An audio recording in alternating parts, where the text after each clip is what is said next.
we know that high performing executives and elite athletes, they all have this one habit in common, which is they set their intention for the day and they don't stop there. They visualize it and they verbalize it. They say it out loud. The staggering stat that sticks with me is that less than 25% of people in the workforce say that they trust their CEO. The current opportunities right now in AI are just massive. Hello, everyone. Welcome back to the Signal Room. Today, I get to talk with somebody I'm genuinely excited about sharing with you. Diane Weaver is one of those rare people who can see the whole system and still stay laser focused on the humans inside it. She grew up in a long line of entrepreneurs, which I think you'll hear in the way that she talks about building things. She spent time in big EdTech at places like Pearson and Waterford. She co-founded CourseTune to help make the hidden structure of learning and outcomes visible. And now she's a co-founder of Baryons, an AI company focused on what it actually means to flourish at work. The through line that I see in her work is this: meet people where they are and help them get where they want to be, whether that's faculty and students, teams inside organizations, or leaders trying to do the right thing by their people.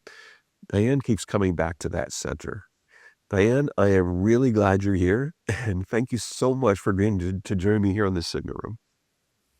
Thank you so much for having me, Chris. It really is such a genuine pleasure and highlight of my week to be here. Wow, I couldn't wait.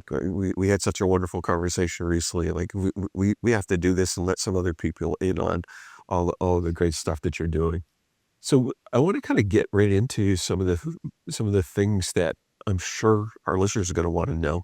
As a fifth generation entrepreneur and a systems thinker, I mean, maybe talk a little bit about the progression. I mean, you've done some really interesting things, but maybe talk about where you started and how you ended up where you are now. And of course, I'd love to hear a lot more about your work as well, but I just kind of want to hear your personal story if I can. Oh, absolutely. It's my pleasure to share it. So, if I start at the very beginning, right, typically when you grow up and you're a dreamer and a builder and a creator, you often have this like moment of inspiration. For me, Right. it happened pretty young. My grandfather was a television pioneer, a radio pioneer, and a television pioneer, Pat Weaver. He did things like create the Today Show and the Tonight Show. And my favorite thing that he created was the 30-second commercial. And he Wow. would often talk about how every new piece of technology has two purposes: to help with communications of great ideas and to help educate and disseminate those ideas as much as possible to kind of democratize that Right. information insight to benefit humanity. And so he always talked about, leaving the world better than how you found it. And he also always talked about how he wished he had one more life to just see where it all goes. Where will we end up with all of this tech that's, emerging constantly in these waves? Right. So I start there because he was a huge inspiration for me, right?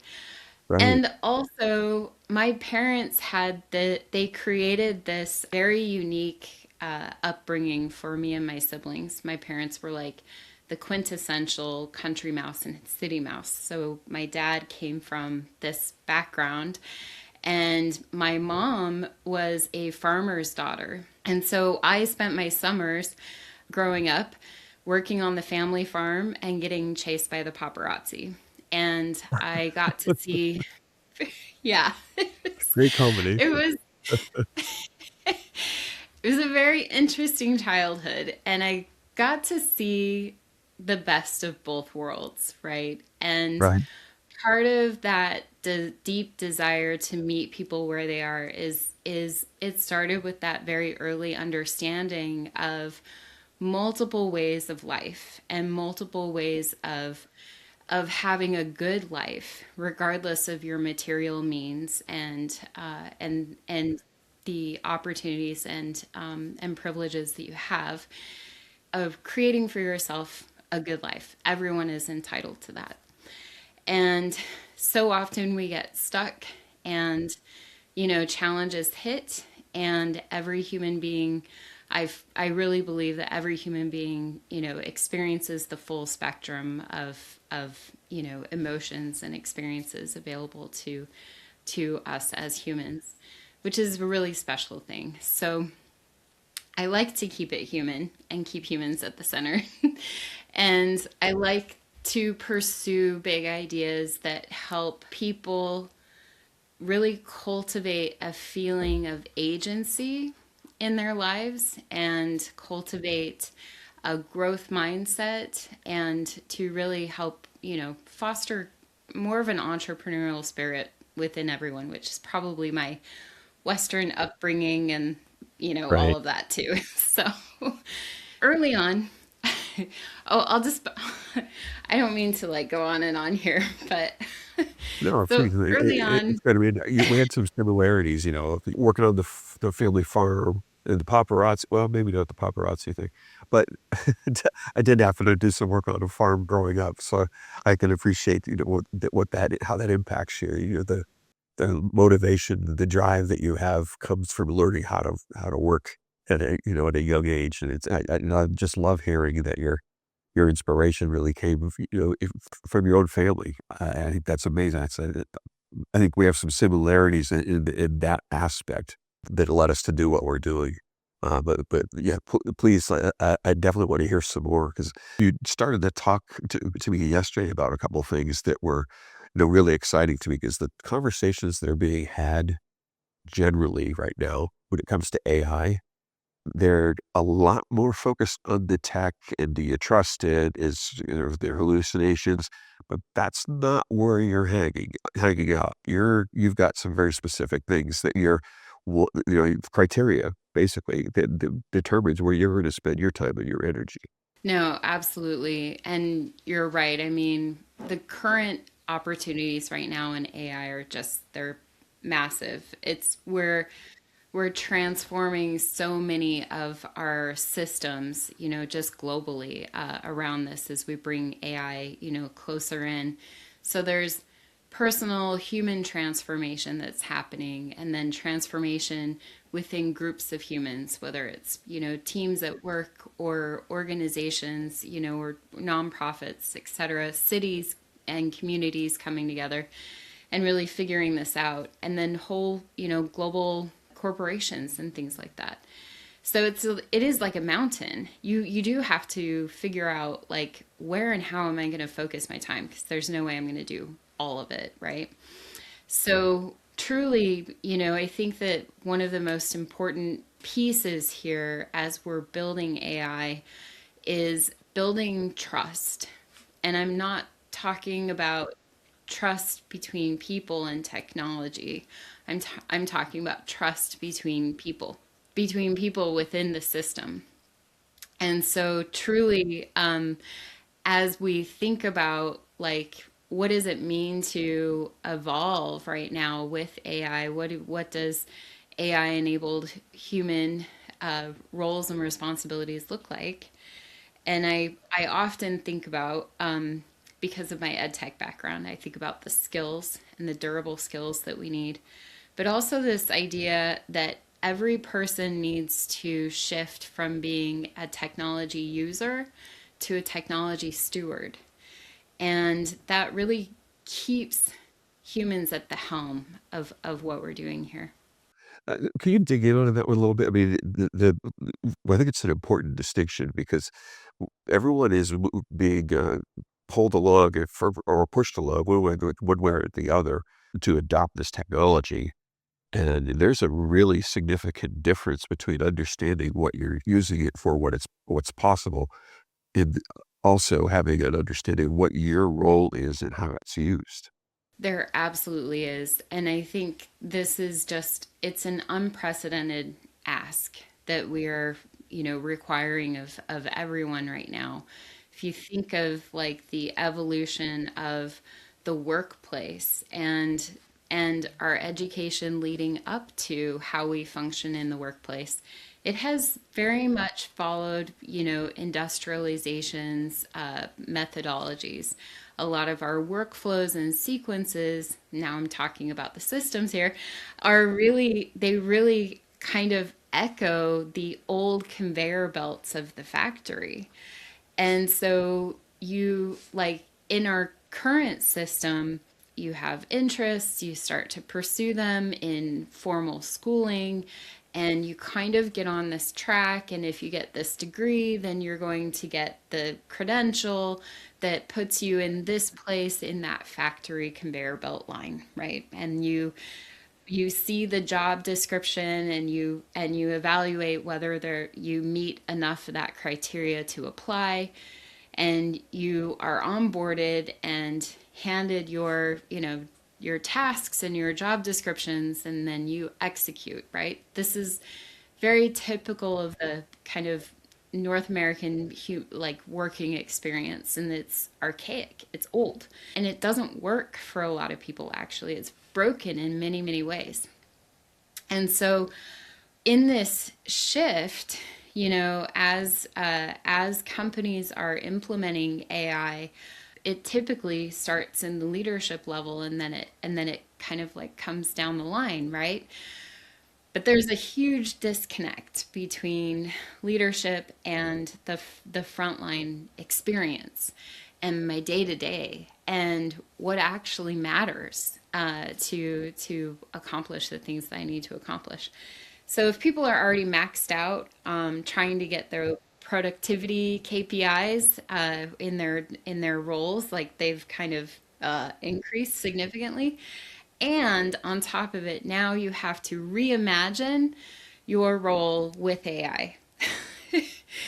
That's Right. like, Yeah. I mean, it's a whole different thing. I remember like back in the 90s when we were all like, we knew that the internet was cool. We were doing some interesting things with it, but we had no idea that it was going to be so much a part of the core activities that we do every day. yeah, just it is such a part of it's in the fabric of everything, right? And this is how AI is and will be even more so. It's really being identified or called out as almost an energy source like electricity. Yeah, Can- because I'd love that, to get you to kind of dig in on this because you mentioned the trust piece of it.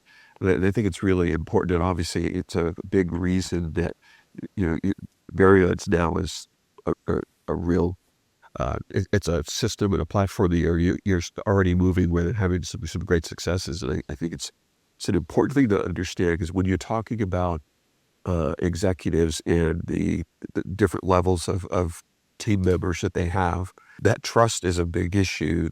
I know we talked about this a little bit recently, but the erosion of trust in human relationships is a really significant thing.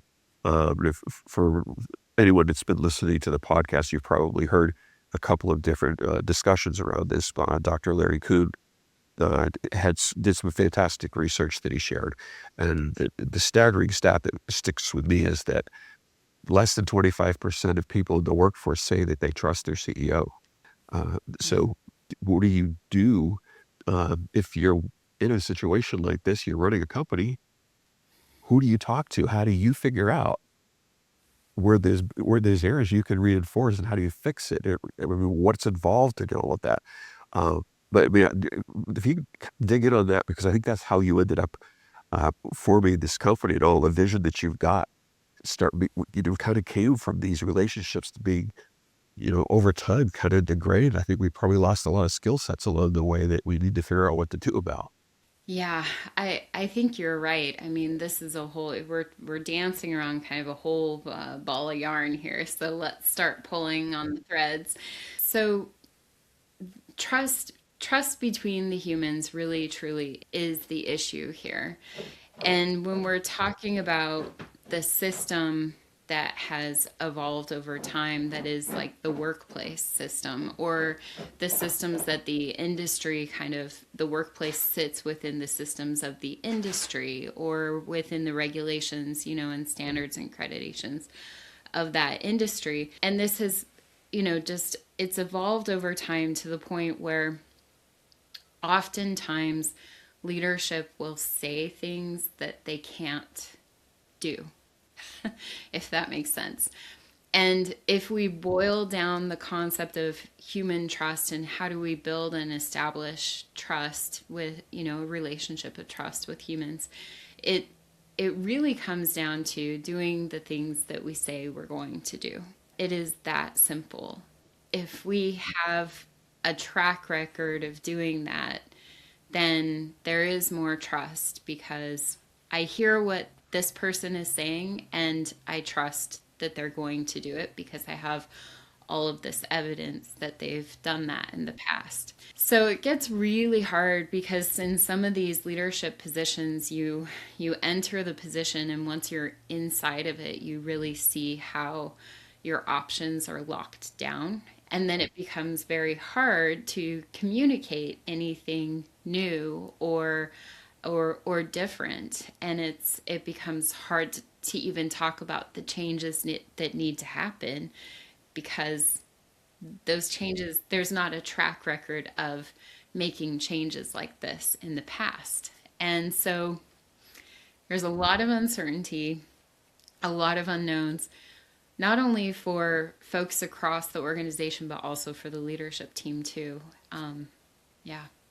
So we built Baryons to really help address this issue, not just for one group within the organization. If you think about historically, executive coaching has been limited to just the C-suite or just the CEO, and it's extremely expensive.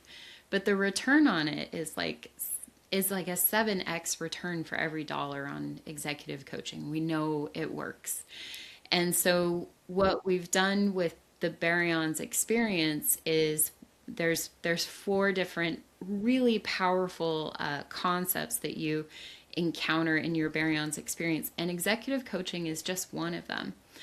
And the reason why we did that is, and why we started there, is because we wanted to democratize this incredibly valuable resource for everyone across the organization.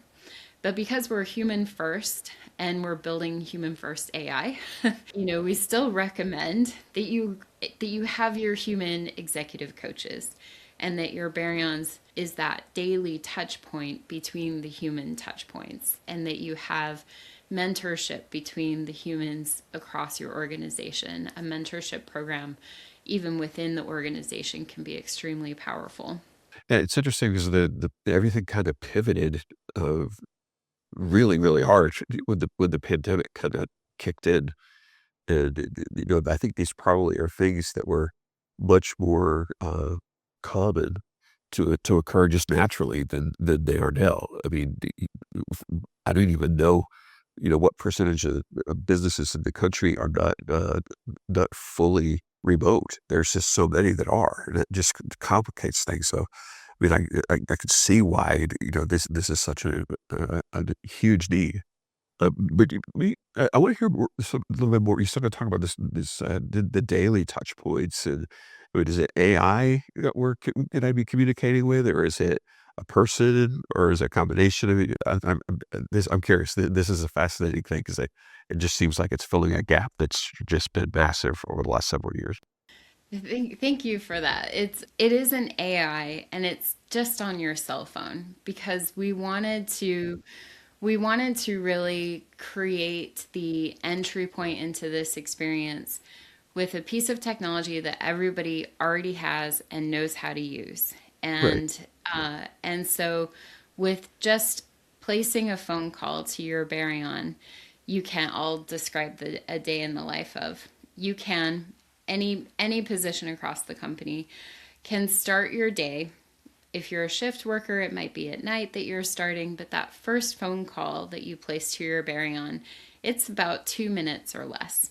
And we know that high performing executives and elite athletes, they all have this one habit in common, which is they set their intention for the day and they don't stop there. They visualize it and they verbalize it. They say it out loud. That's really an interesting observation. 'Cause I guess that they have some pretty significant habits Um, but you're talking about doing something very specific, very intentional. And it's doesn't. It's we're not talking about like going and working out at the gym for 4 hours. No, I mean, it's this is really really practical. it's so practical. It's much simpler, right? And it's just dialing a phone number. In fact, when you sign up for Baryons, if you go to baryons.com, you can sign up online right now. You don't have to wait till your employer gets it for you. But once you register your Baryon, it will text you a contact card.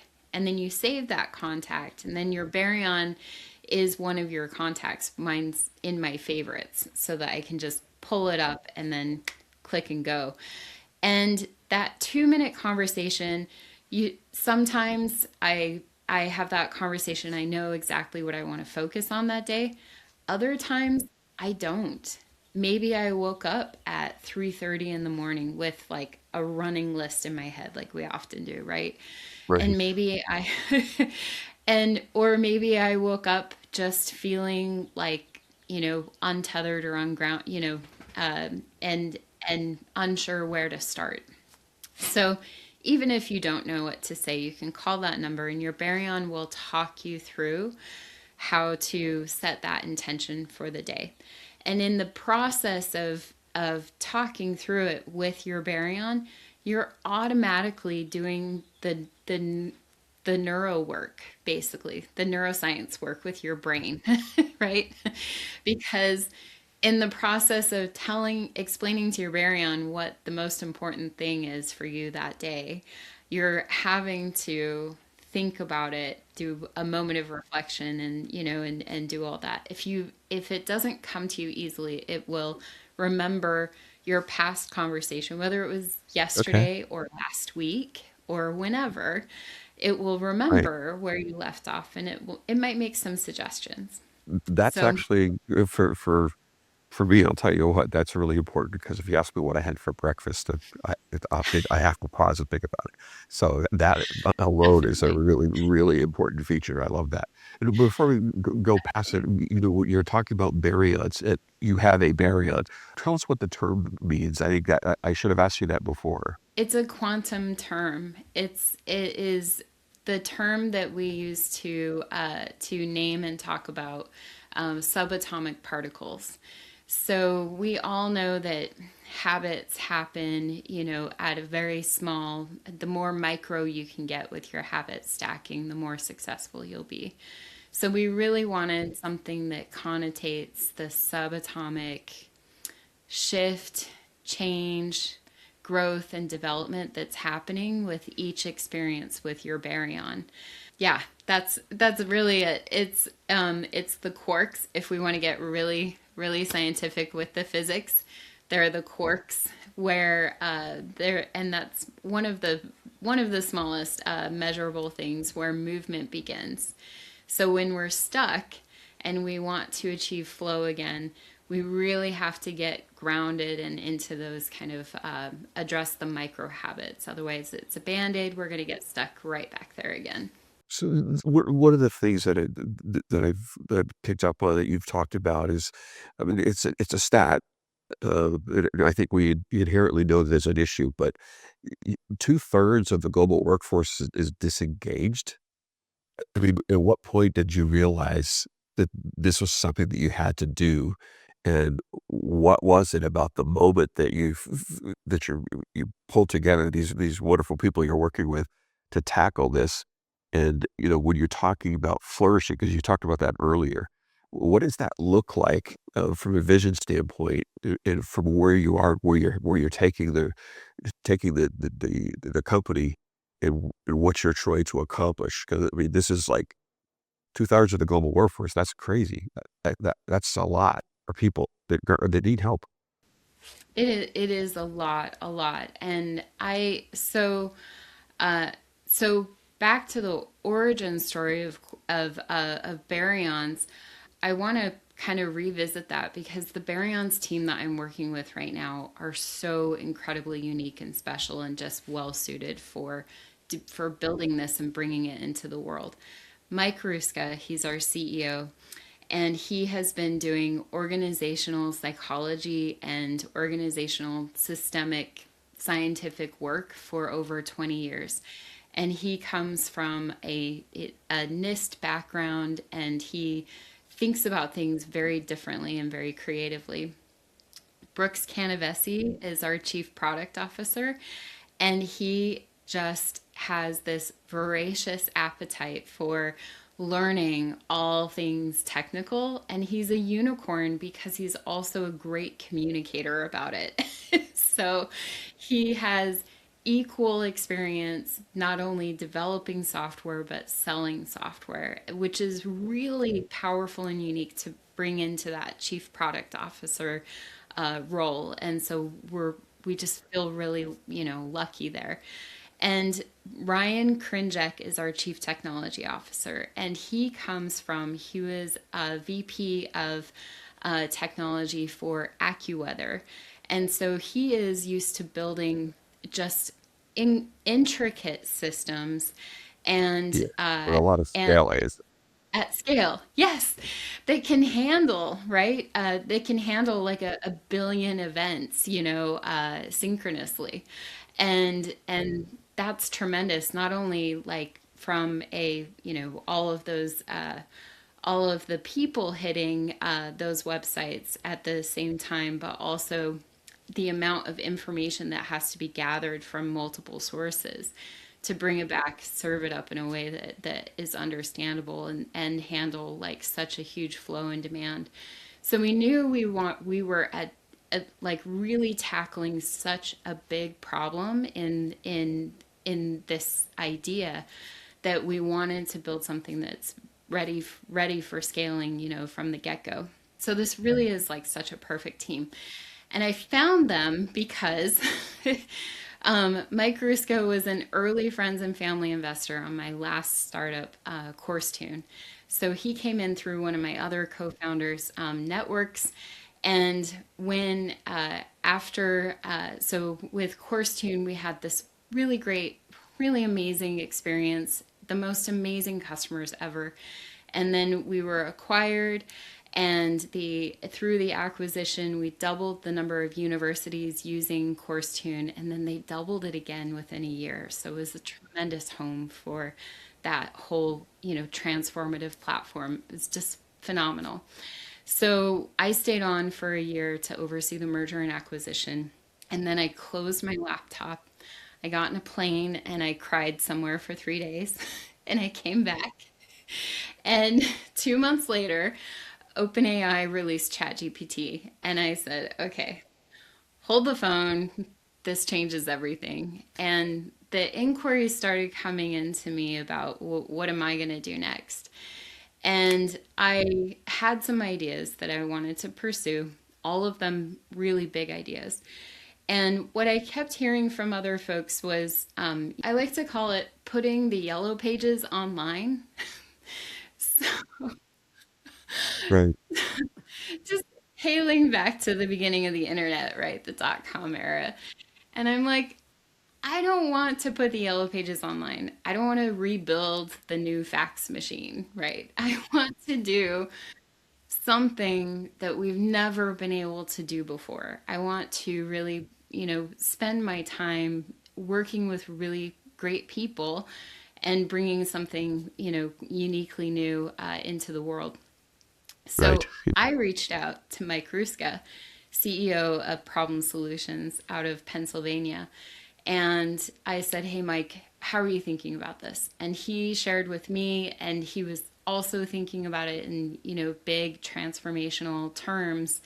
And like, this is a moment in time where we need to show up with even more good intention than we ever have, and really, really put some great things out there.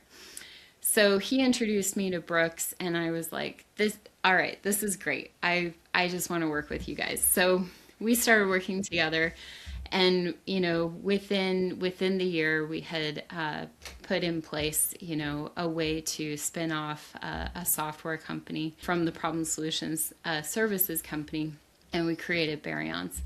So, and Problem Solutions is still doing amazing work out there, also geared toward AI transformation and creating rapid prototypes and stuff for companies. So, I want to kind of get into a couple of different things on the product itself too, because uh, I think people don't. I don't think people quite understand the direction that we've kind of been heading into. That's kind of put us on a collision course for this whole trust deficit that we're dealing with. How is this different? Because when you're trying to get people to interact, but they're interacting with AI, we see that a lot. And a lot of the workflows are actually pretty deep and wide, and they take a lot of time. mhm. What's so different about your approach? 'Cause you've clearly said some things that are really cool for me because it's not a lengthy interaction you have every day. But what are some of the things that you're trying to Yeah. address in that and Yeah. getting people back connecting to each other? Yes, yes. Okay, great.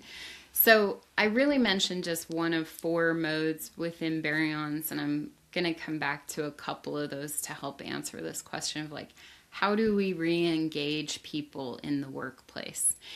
And the so often that disengagement happens because of a dissonance or a misalignment.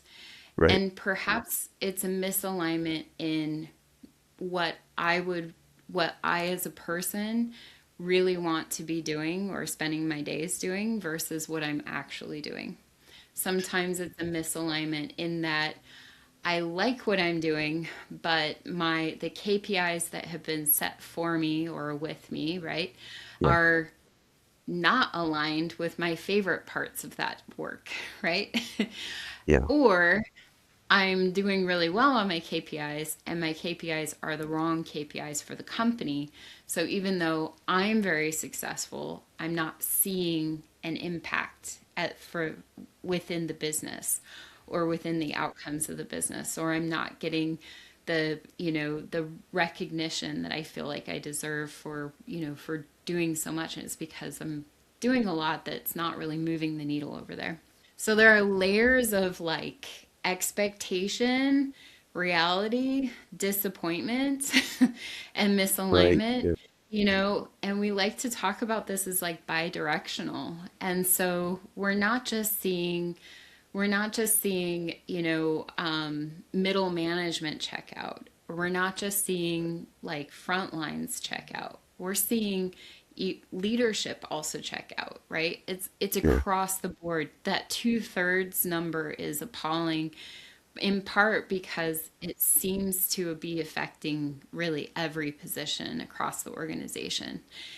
And Yeah. so there is a real disconnect between like who we feel like we are as a person and if we are getting uh, purpose and meaning and relationships and experiences that we enjoy out of our work.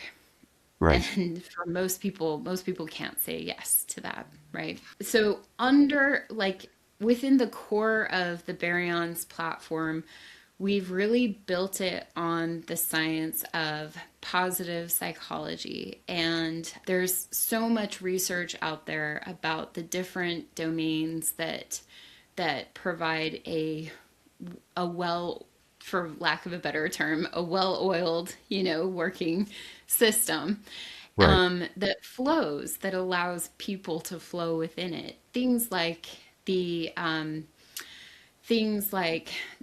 communication is communication, culture, all of these different things really come into it. And Mhm. so we've built upon that science, and we're patent pending. We've created this system to really take a look at these conversations that are happening at the individual level and then within a team. And it's all AI. There's no like humans don't ever see the conversations.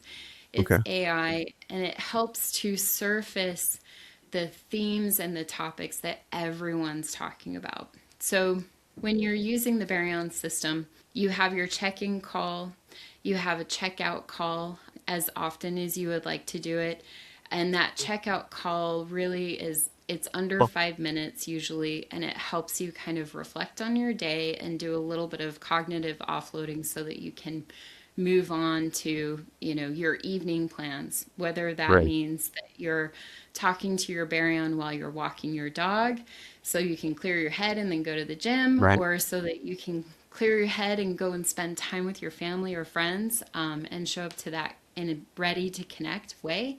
And then the two other type of conversations that you can have is at any point in time, if you're stuck at work, we know from years and years, just decades of executive coaching research, that when people get stuck at work, it's often because of a personal issue that needs resolution. right, And so when you're stuck at work, you can give it a call, and and you can talk to your mentor. You can give it tasks to do for you. It syncs with it can send you emails. It can start different tasks of work, and then send them to you via email.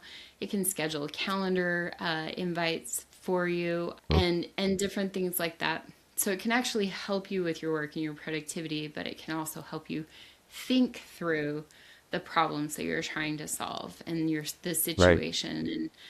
And then the fourth way is what we call the flourishing partner. And that really taps into what does it mean to be what does human flourishing really mean, for all of right, us?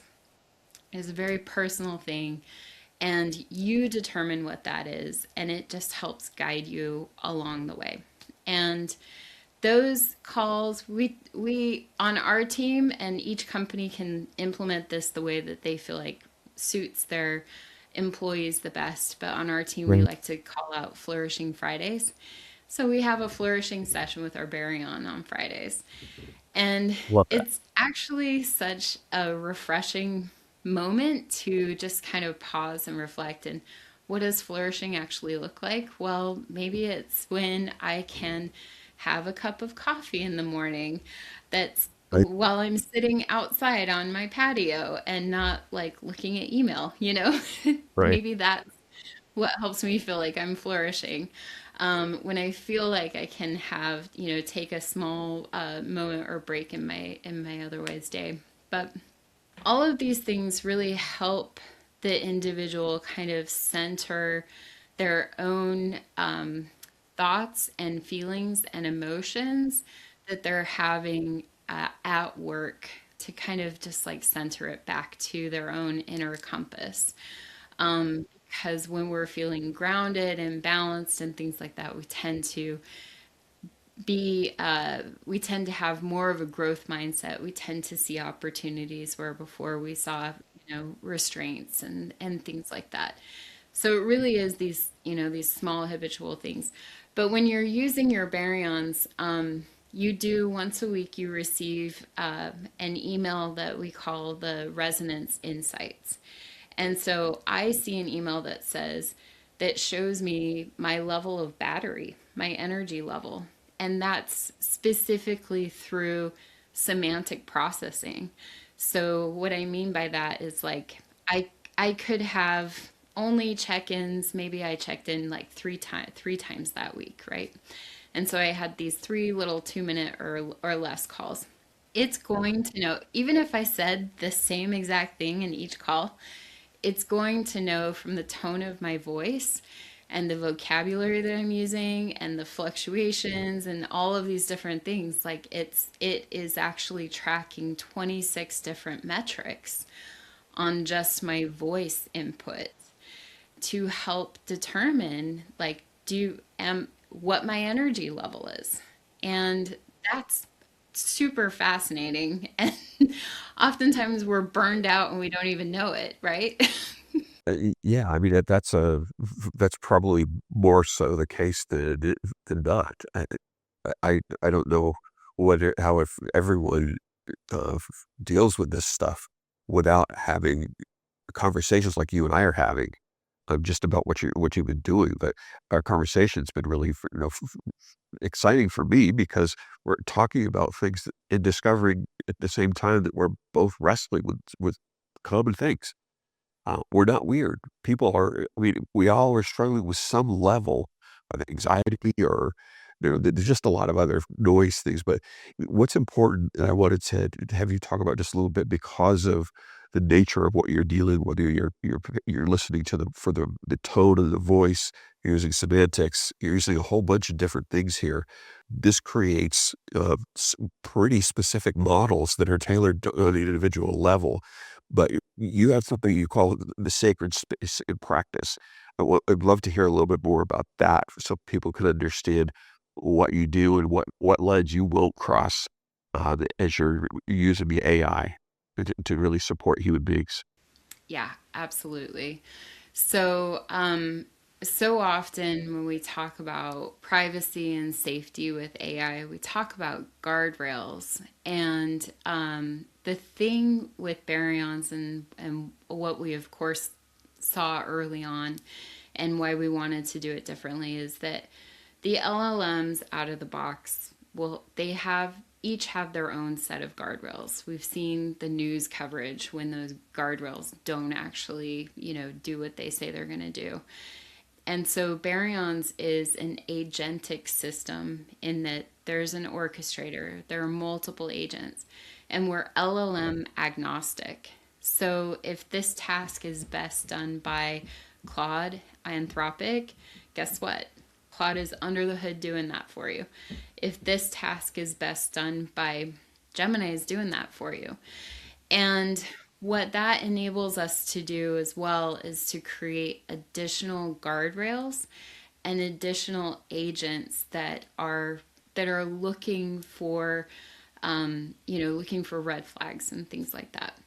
So that this truly is a very private place, but then also it's a very helpful place for the humans, and it's designed in such a way to help the human remember, first and foremost, if they're using it within the workplace, this is a workplace kind of conversation, right? And if the conversation turns to a situation, that a personal situation or even a workplace situation that a person is going through that requires another human being to be in that loop, then it will actually ask you, oh, this sounds like a very difficult situation. Who in your life do you talk to about this? And then you can share instead of asking you deeper questions, because the LLM just out of the box, if you talk to your chat GPT, it's just going to keep asking you deeper and deeper questions. You're going to end up telling it all kinds of things. With your Baryon, it's going to ask you, who in your life do you talk to, a human, about this? And it starts there. And if there's no one in your life that you talk to about this, then it will ask you questions. It's asking you questions, right? To help you identify who can be a resource for you out there in the world. And in that way, we're really, I can't emphasize this enough that, an LLM or your AI that's just right out of the box, it is designed to keep you going down this rabbit hole and to keep you on the line with it for a long time. And with baryons, we're really wanting to time box something, make it purposeful, and get you what you need and get you back out in the world again and help you work through the things that you need to work through in order to show up differently with the humans in your life. You're talking about two different and really important things that you're doing that are so different. I mean, just the fact that this LLM is actually asking you questions, right? That's a really big difference there. Like that's not how the rest of them do it. Like you talk about going down a rabbit hole, that they do. I mean, they do. It just even if you're training it to be your best friend and do everything the way you want it to do, it still goes down rabbit holes, takes you places that you never wanted to go. No, right. Yeah, it doesn't have good boundaries, right? It's like, and so we are intentionally designing a workplace companion does have good boundaries. And that Right. because another really important thing here too is that the media that we consume, the technology that we use and consume, it Yeah. affects us. It does. Um, And we start talking like ChatGPT, right? Or we start behaving like, TikTok, or we start right. like, you know, our frame. It's not just our frame of references, but it is Yeah. also our behavior, our language patterns, and things like that. We are designing baryons to help you get out ahead of that, because everything else in your life is trying to get you to be like that, like it. And we Yeah. want we want you to be like you. Yeah. So, yeah. That's a novel idea. I know, right? Right. No, it's we laugh, but there's been such a rapid descent into this black hole of AI where you just keep going Yeah. deeper and deeper into it. The further you go, the more off course you seem to find that you're being led. And it's, Yes. to your earlier point about being a steward, that's kind of a big deal. We just really need people to understand what it really is useful for, what it's not. You do need to be the one doing the leading and the one having judgment and providing context. It's just it's it's artificial, which means it's not real. You might think twice before you just trust it blindly. That's just my 2 cents on that.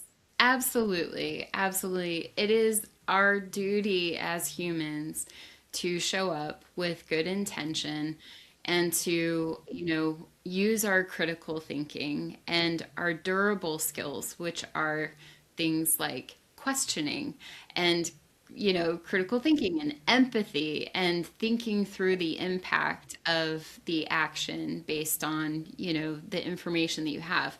And just and also like our intuitive sensory as being humans. I mean, and especially because so much is remote and we're still feeling very connected in our virtual world to other humans. And there are like different kind of cues, like reading a room on a Zoom is so different than reading a room in person, but that's a durable skill that transcends in real life and virtually, right? And so there's all of these things that make us uniquely human and different and better than the AI. Those are the things we want to really sharpen right now at this moment in time. Because if we are truly going to be, helping to fact check, regulate, be humans in the loop, build new systems, and build a new future with reimagined with AI in it. We need to have these skills, and and what's happening cognitively in our brains and our brain health and brain health, mental wealth, and brain capital are really important topics and themes right now for a reason, because it is also human nature to take the path of least resistance. And it is enticing to, think like, oh, great, I can just have my AI do that and check out, right? So there are other AIs that will actually magnify the current problems with disconnect and burnout. And then there's AI use that will help you get out ahead of it, and see those early indicators early on.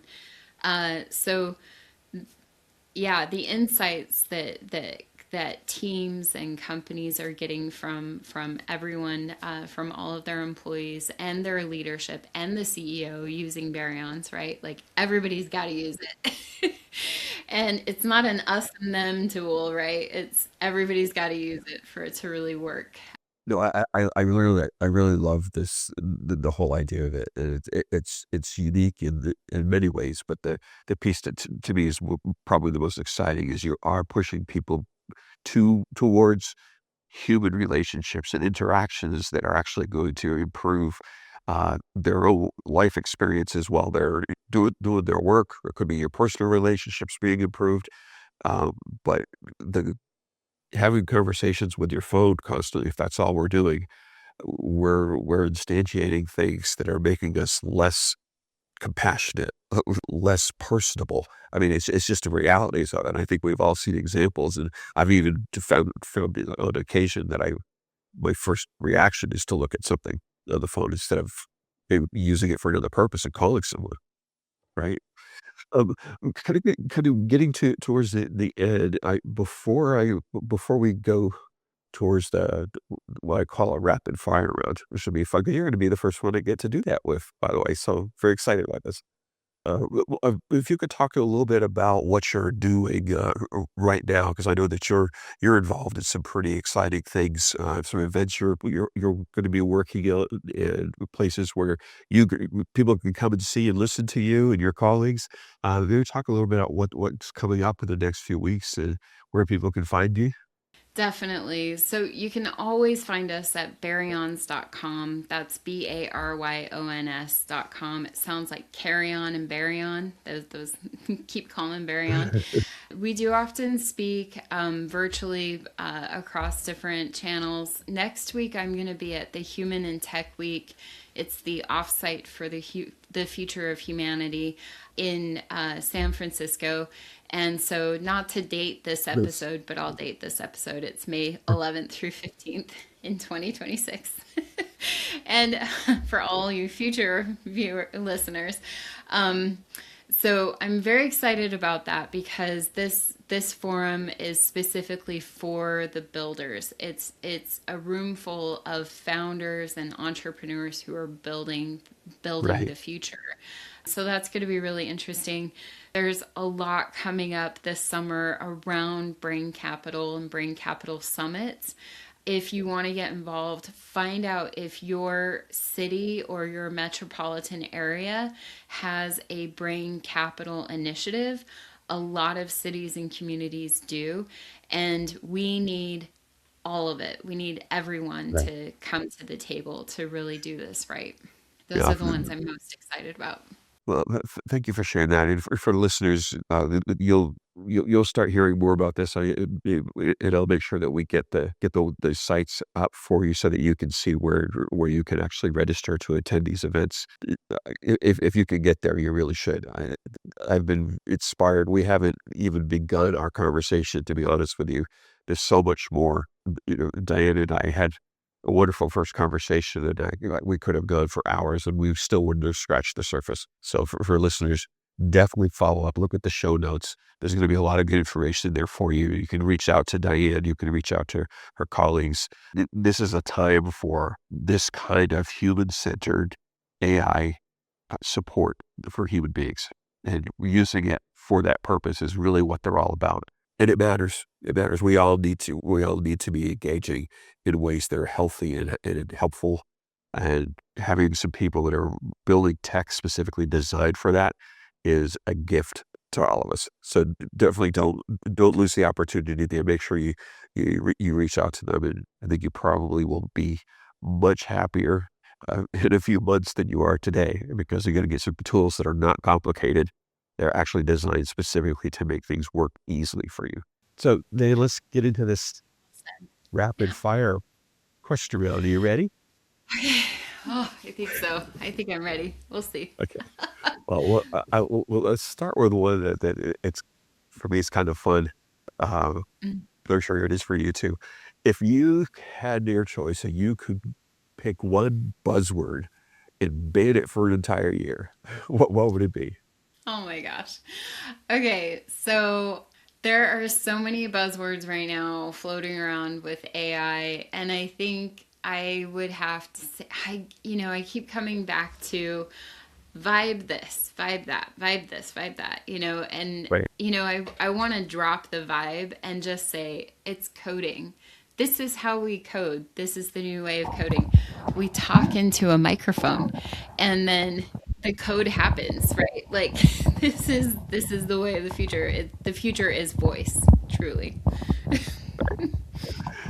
But what's one thing, as you're looking at this reality versus hype thing, what's one really significant tell that kind of tells you whether somebody's got something or if this is just hype?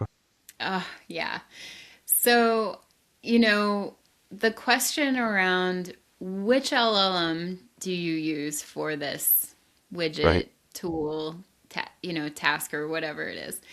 If they're answering with just one, like just run, you can Yeah. use that LLM at this point and you can build your own version. That is yeah, that's what I would say. Right. And Here's a really tough one. Coffee or tea? that is the hardest one of all. No, I one cup of coffee in the morning with my creatine. Got to put a plug in there for creatine, Right. which in my head it's always like a very muscly voice saying creatine, and so but it's very good brain food actually. So one cup of coffee with creatine, and then I do like to create a pot of tea that I just kind of sip from throughout the rest of the day. So this was a fun one. Can you give me an example of something that you were sure was going to be really, really simple? It ended up being a really hard mess to tackle. Yeah, so I once worked with a team of folks who we were tasked to create an AI machine learning course. Right. And two of us on the team, we actually ended up really completely damaging our computers trying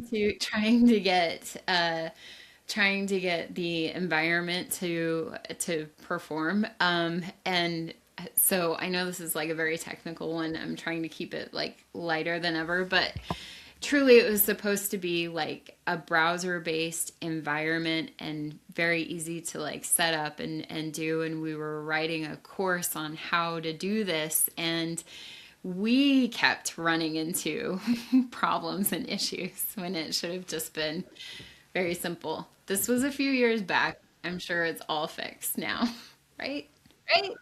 You work across multiple industries, uh, but I spent a lot of time with the healthcare side of the world here. If you were based on all your interactions, if you could have every healthcare executive spend a day in one department in their hospital, what would it be? So, this answer, I'm going to pull on my personal life for this answer because my husband works in healthcare supply chain management. And so I would say they have to spend a day in the supply chain management because when COVID happened, we always joked that he was like the pizza delivery guy that saves the day in the zombie movie. It Great visual.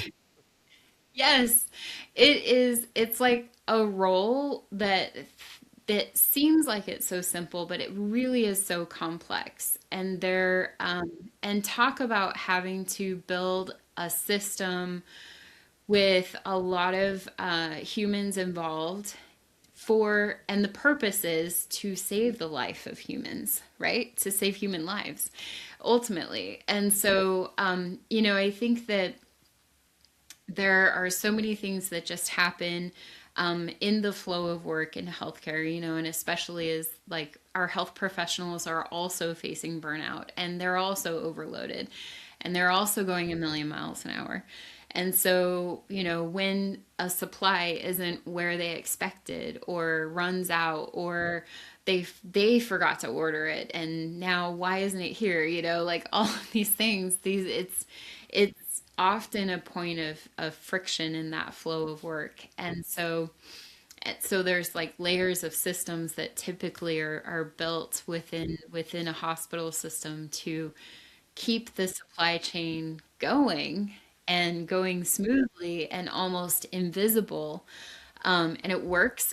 When it works, it's amazing. And when there are friction points, or when it's God forbid, broken, then it really does cause problems. So just like we saw in COVID, and everybody was running out of PPE. Right. It's fascinating because I think the realities are such that we are redefining dial tone basically on a daily basis because we're adding and automating more and more things, and the expectation is just going to be there. And when it's not, that's when things get loud. In the space I've operated with data and analytics, the days that you hope are the most prevalent are the ones that no one even knows what you're doing. It's like if you're the sound guy, it's your favorite, the Rolling Stones are playing, and you people know who you are. That's not a good day, That was a bad day. right? That was a They bad named it day, for the wrong reason. Yeah. right? But that dial tone keeps getting redefined. The standards get higher and higher, and the good technology, good practice, you don't have a need to pay attention to certain things. And you can take it for granted. And you don't necessarily understand what's going on behind the scenes that makes it so. That dial tone is, you pick up the phone, it's our, you hear a dial tone every time. Anyway, so it's always been an interesting concept for me because the way the technology's evolved, sometimes we forget some of the things that we're using, we depend on are less than a decade old. And it's astounding how quickly we adopt and we're, getting used to these things. But No, Dan, it's this has so been true. fascinating. I could have talked for you for hours with you. And Same. we have to do this again. Yeah, absolutely. And I That'd be great. really appreciate what you're doing. Love the focus of your company. Love the vision. Love the human first approach. Absolutely amazing. So Thank you, Chris. on behalf of the listeners of the Signal Room, and on my own behalf, thank you, sincerely thank you for taking the time to have this conversation with me today. Thank you so much, Chris. This has been really important. Thank you. That's it for this episode of The Signal Room. If today's conversation sparked something in you, an idea, a challenge, or a perspective worth amplifying, I'd love to hear from you. Message me on LinkedIn or visit signalroompodcast.com to explore being a guest on an upcoming episode.